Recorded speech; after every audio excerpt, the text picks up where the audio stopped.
Abra sua Bíblia comigo no livro de Provérbios, capítulo 30, a partir do versículo 24. Provérbios, capítulo 30, a partir do versículo 24. Todos acharam? Amém? Só quem falou amém que achou? Ou todo mundo achou amém? Amém.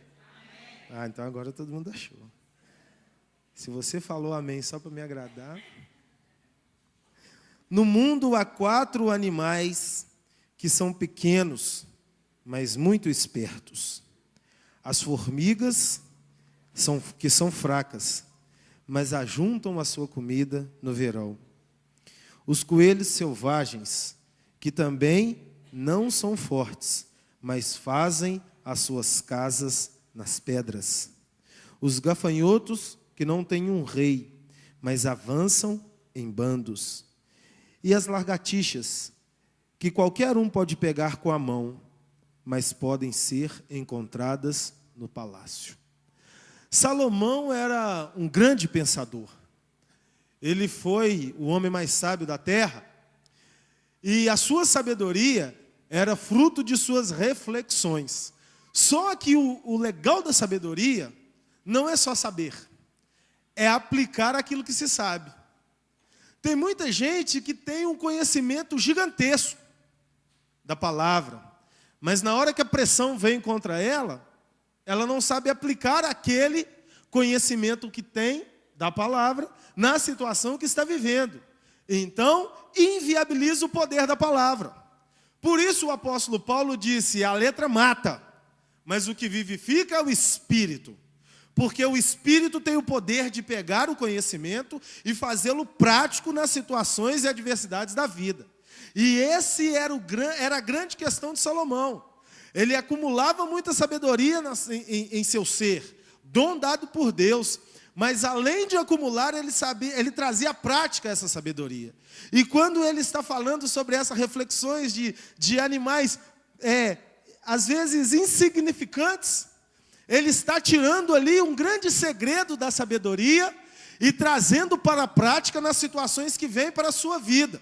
E se nós fizermos assim, a despeito de como ele está fazendo, nós vamos começar a encontrar o resultado da força do Senhor na nossa vida. Porque a força tem. Agora, a dificuldade é nós sabermos buscar e chegarmos até essa força que o Senhor tem proposta para mim e para você. Porque a vida daqueles que conhecem a Deus, ela tem que ser diferente daqueles que não conhecem a Deus. Porque quando eu conheço a Deus, eu sei que Ele pode todas as coisas. Porque quando eu conheço a Deus, eu sei que não tem limites. Porque quando eu conheço a Deus, eu sei que Ele transforma a maldição em bênção. Eu sei que Ele transforma o deserto em manancial. Eu sei que Ele pode extrair da dor a essência para a conquista do impossível, dos milagres, do sobrenatural. Ele é Deus que pode tirar a vida da morte. Eu preciso ter em Deus esse conhecimento e essa estratégia espiritual para avançar além das adversidades e das circunstâncias que tentam me prender. E Salomão observou esses animais.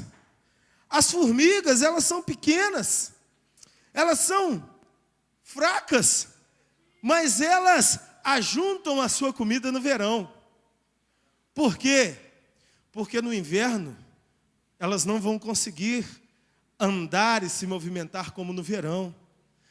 Mas elas aproveitam o tempo propício para estocar e armazenar.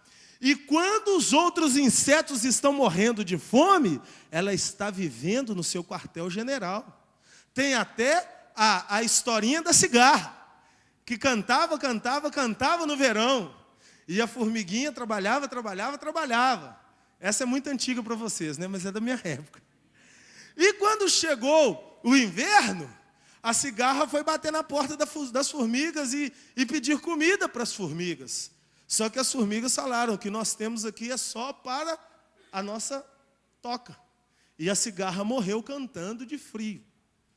São coisas simples, mas que se nós trouxermos como estratégia para a nossa vida, nós vamos entender que a sabedoria de Deus, ela pode ser colocada em prática. Todos nós saímos da nossa casa todos os dias e vamos enfrentar a vida lá fora. E muitas vezes as pressões da vida que nós enfrentamos lá fora, elas nos abatem, elas nos deprimem, e o grande mal da sociedade hoje é a depressão, e ela é a causadora de muitos outros males. Se você andar na rua e conversar com 10 pessoas, 9 vão estar deprimidas. Se você chegar para 10 pessoas e perguntar como você está hoje, ela vai te falar, dessas 10, 9 vão te falar que não estão bem, que estão deprimidas. Por quê? Porque as adversidades da vida e as opressões do mundo deprimem mesmo. Esse dia lá fora, na nossa batalha, é o nosso inverno. Agora, todos nós temos o nosso verão diário. Qual é o nosso verão diário? É aquele momento que nós vamos estar sozinhos. E nesse momento, nós definimos o que nós vamos buscar. Quer ver um exemplo? Quando você está sozinho em casa, com tempo vago, o que você vai fazer? Ver televisão? Ou ler a Bíblia? Não precisa me responder. Agora, eu tenho certeza que muitos de nós vamos ver televisão. Vamos descontrair, relaxar a mente. Não estou pregando contra a televisão, me entendam. Mas você vai ser bom e forte naquilo que você se prepara no seu tempo vago. Aonde você escolhe o que fazer. Porque no seu horário de trabalho você não tem escolha, você tem que trabalhar, sim ou não? Horário de estar no culto, você tem que estar no culto, buscando, adorando, meditando, em congregação, sim ou não? Mas quando você está sozinho, com o seu tempo livre, ali você vai decidir de que você vai se alimentar. E é esse alimento que vai ser o alimento que vai te proporcionar a vencer o inverno quando ele bater na sua porta. E aí ele diz de outro animal insignificante e fraco, os coelhos selvagens. Eles também são fracos, mas fazem as suas casas nas rochas. Quem já caçou coelho aqui? É fácil pegar o coelho, Arnold? É fácil? O bichinho é flexível. Você vê ele no matagal, você vou pegar, ele entra no meio das pedras, não tem jeito, ele passa aonde é impossível passar. Mas ele se esconde na rocha. Olha que significado poderoso que esse bichinho está ensinando para a gente. Qual é a rocha da nossa vida, igreja? Não é Jesus? Você tem escondido a sua vida em Jesus? Você tem protegido a sua vida no Cristo Redentor Todo-Poderoso? Através de um relacionamento verdadeiro, fiel, justo, na presença dEle? Abra comigo em Apocalipse, capítulo 3, versículo 8.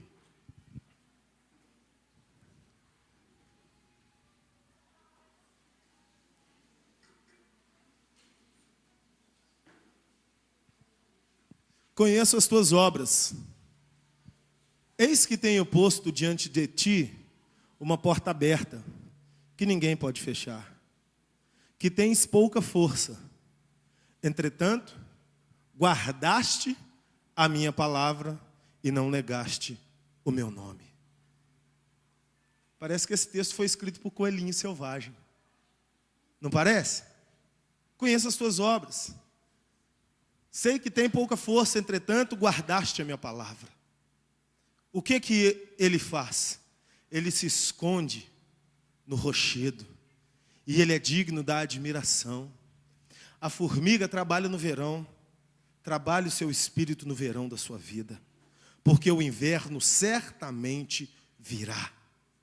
Salomão também disse: você que vive dias bons, viva-os com toda alegria, mas não se esqueça que certamente virão os dias maus. O que você tem feito com o verão da sua vida?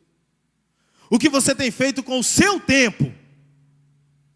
Busque-o na palavra de Deus. Esconda a sua vida em Deus. Tem uma linda canção que diz: minha vida escondida está em ti, Jesus. Guarde a sua vida no Senhor, tenha tempo a sós com Deus. Essa estratégia singela vai gerar na sua vida uma força tão grande que você vai passar por cima das muralhas. Pequenas atitudes constantes têm o poder de transformar nossos desertos em mananciais. Mas ei, são constantes, viu? É segunda, terça, quarta, quinta, sexta, sábado, domingo, segunda, terça. Todo dia, palavra de Deus. Oração, leitura da Bíblia. Oração, jejum, louvor. De repente aparece um Golias na tua frente. Todo o arraial de Israel tremendo de medo. Você, um coelhinho selvagem, uma formiguinha da savana. Quem é você? Uma formiguinha. Mas quem é esse Golias para afrontar o exército do Deus vivo? Golias, tu vens contra mim com espadas e lança, mas eu vou contra ti em nome do Senhor dos Exércitos. Lá no verão da minha vida eu li que Ele pode todas as coisas. Eu escondi minha vida na rocha, e o Espírito vivo diz para você assim: sei que tem pouca força, mas tende guardado a minha palavra e não negaste o meu nome.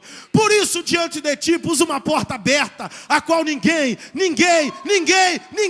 principado, potestade, dominadores, o próprio Satanás pode fechar. Eu sou contigo, eu te ajudo, te sustento, te protejo com minha destra fiel. E você começará a conhecer os resultados daquele que pode, daquele que faz todas as coisas. E Yeshua HaMashiach, o sumo sacerdote, o pastor e bispo das nossas almas. São nas atitudes diárias, são nas atitudes constantes, são nas atitudes de perseverança, são nos pensamentos linkados e focados no pensamento de Deus que você constrói o seu presente, que você constrói seu futuro, que você constrói o futuro da sua família, que você constrói o futuro das pessoas que estão ao seu lado, que você constrói uma geração cheia da glória de Deus. Igreja, é tempo de viver em estratégia. É tempo de viver buscando a palavra de Deus. E Salomão fala de outro bichinho insignificante, escorregadio, detestável. A lagartixa. Para os capixabas, a taruíra. Né? Um bichinho fácil de pegar. Tenta pegar um. Tenta pegar. Hein, você, Ni? Você marca o horário que ela vai aparecer ali naquela madeirinha. Interessante que quando ela aparece no lugar, via de regra, ela sempre aparece naquele lugar, né? E aí Salomão diz: qualquer um pode pegar. E elas aparecem até nos palácios dos reis. Naquela época não tinha inseticida, não tinha a insetizene. Mas devia ter alguma coisa que os reis poderiam fazer para se proteger das lagartixas, não é, Saulo? E Salomão diz: elas estão até lá, porque elas sabem a hora de se proteger. Ei, elas sabem a hora de se esconder. E Salomão também disse: o tolo com a boca fechada passa por sábio. Tem gente que se expõe demais. Tem gente que quer aparecer com o que sabe, mas não tem condições de pôr em prática. Ou com o que nem sabe, mas ouviu alguém dizer. E se expõe, muitas vezes, ao ridículo. Não tem em casa o chazinho do Simancol. E se expõe demais. Nós estávamos numa reunião da APVIV há uns 15 dias atrás. O apóstolo Aurélio falou uma coisa muito interessante. O líder triunfante, o pastor vencedor, é aquele que só entra nas guerras que Deus mandou ele entrar.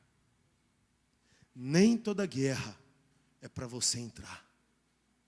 Você tem que saber qual a guerra que você vai entrar e qual o momento que você vai entrar nessa guerra. Agora, se você virar para mim e disser assim: mas pastor, como eu vou saber qual a guerra que eu vou entrar? Eu vou te responder com outra pergunta: você tem relacionamento com Deus? Porque para saber é necessário ouvir. E para ouvir é necessário estar com Deus no dia do seu verão. E para ouvir é necessário esconder a sua vida na rocha que é Jesus. E aí você vai tê-lo ouvido e vai saber qual guerra você vai entrar, no momento de entrar, na forma de entrar, e vai aparecer nos lugares onde as pessoas acham impossível, você vai estar lá. Assim diz o Senhor. E as coisas mudam. Nós temos que discernir a forma de relacionar com Deus, igreja. Nós temos que discernir como fazer.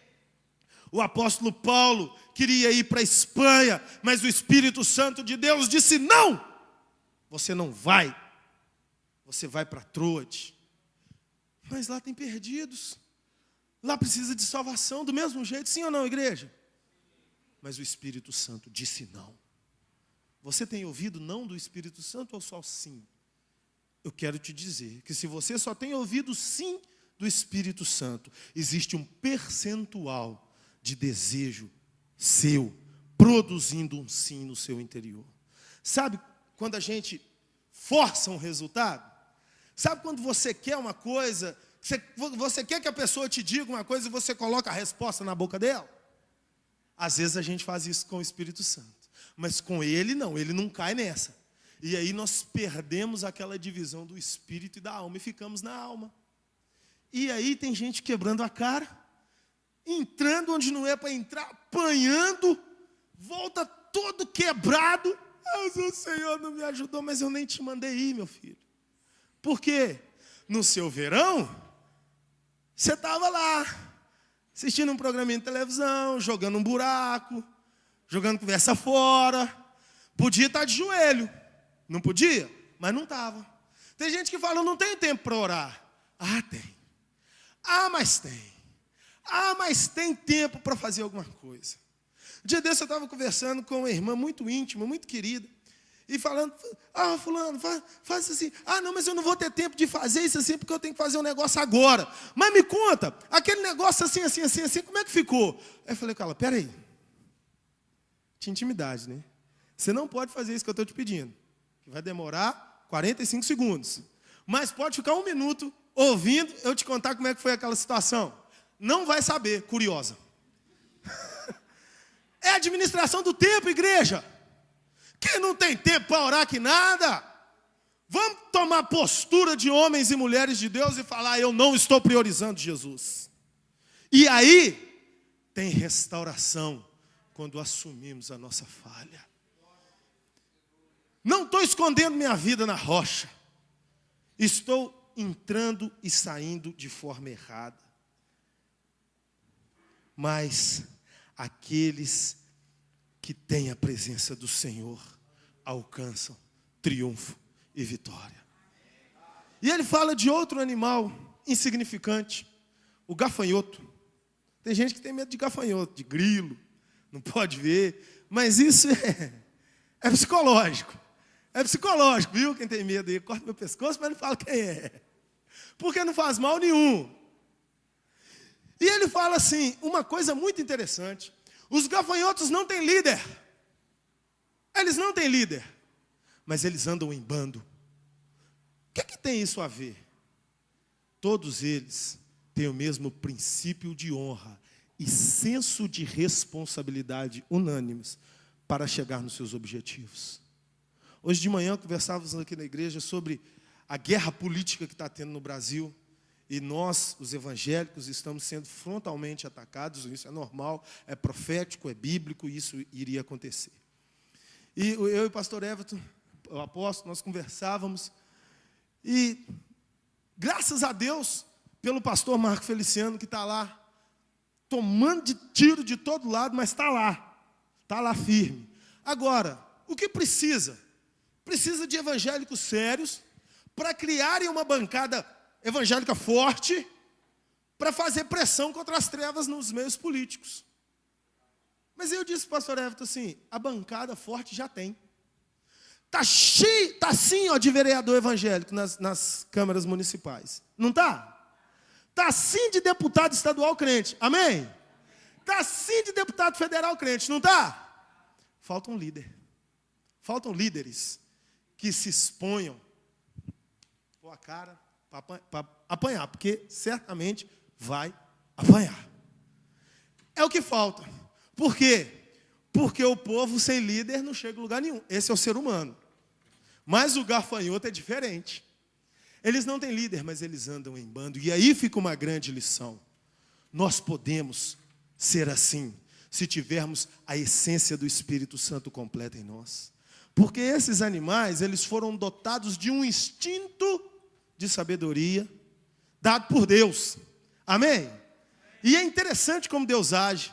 Tudo isso com um objetivo: ensinar aos filhos amados de Deus, que são dotados de algo que vai além do instinto, e é a razão que podemos usar todas essas formas para alcançar a vitória da nossa vida. Deus está interessado em te dar vitórias.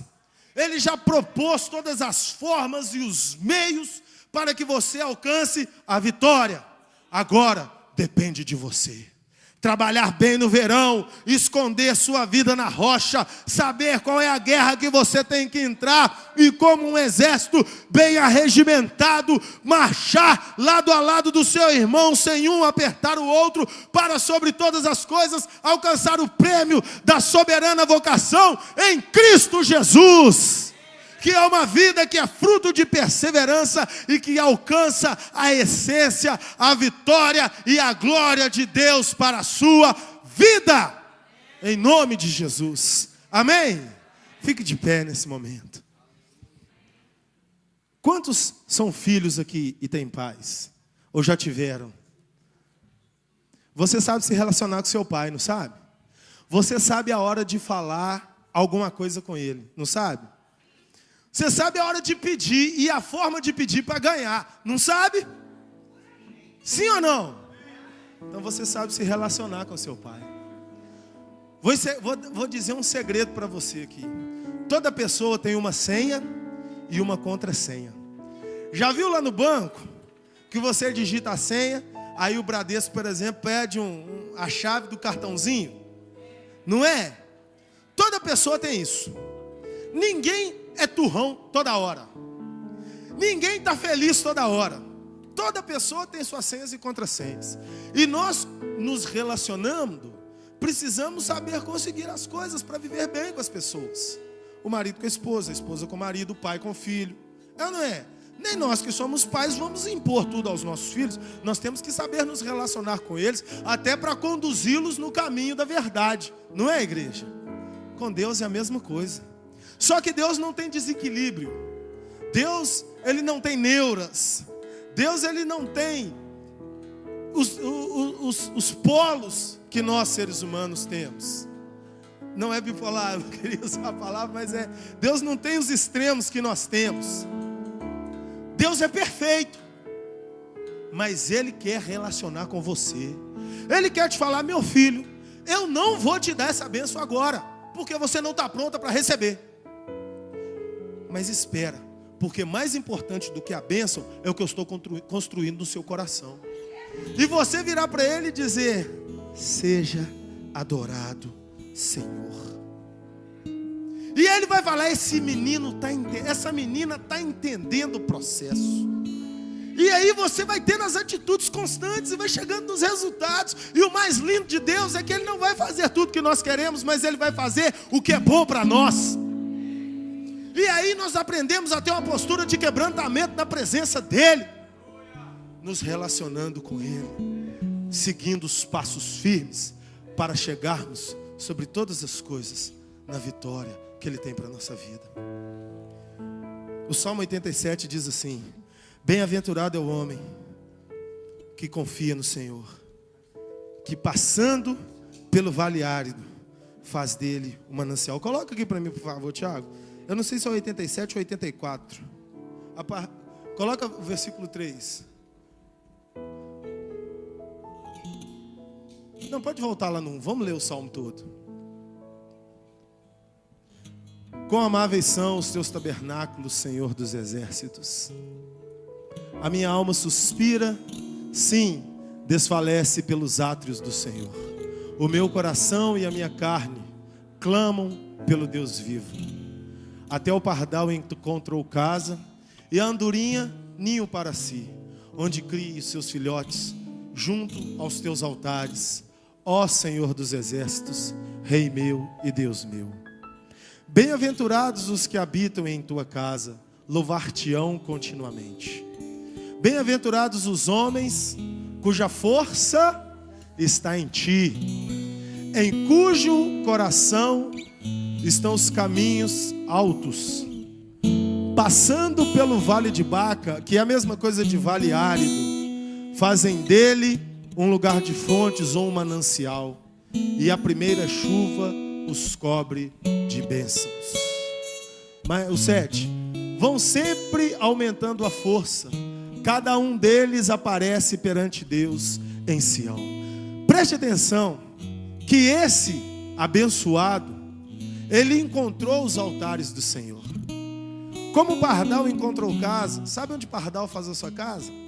Lá no meio dos telhados, lugar de difícil acesso, ou no meio dos gravetos mais retorcidos, onde o predador não o consiga pegar. E a andorinha, a mesma coisa.